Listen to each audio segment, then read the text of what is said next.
where they've added most, because we're so early in the season. I think they're playing great footy at the moment on field, but off field, Isaac Cumming is probably as good as you'd see as far as a teammate goes. Yep.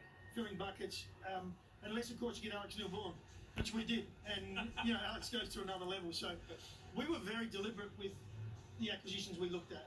We were lucky with Alex, a little bit of South Australia coming home and family reasons. He's such a well-regarded player at Melbourne.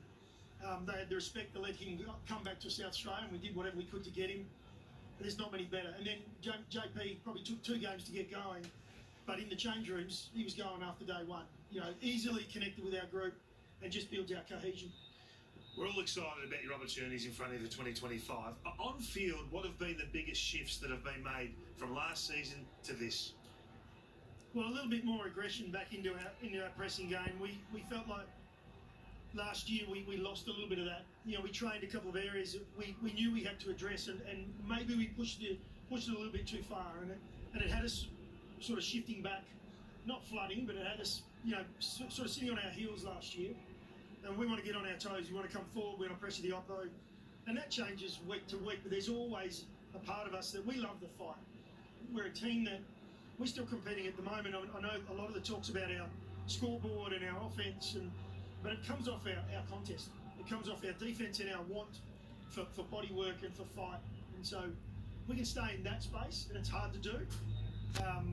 I think the guys will perform well this year. The other part of your offense that's looked obvious over the first month has been the running power of this group. And I want to ask how much of that has been Darren Burgess, planning for this group and to get to this point, because we'll show some vision. But watching live, it's like their halfbacks have got a licence to take off. We know about Neil-Bullen and Keys and their running power, but your bigs can run.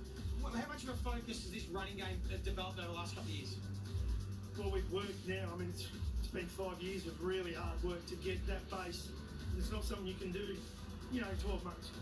So it goes back a long way, and it goes back to Ben Keys joining the club, and even Jake Kelly. You'll love that I mentioned him today, but Riley O'Brien. They're professionals, and they train at a level we call it train to dominate.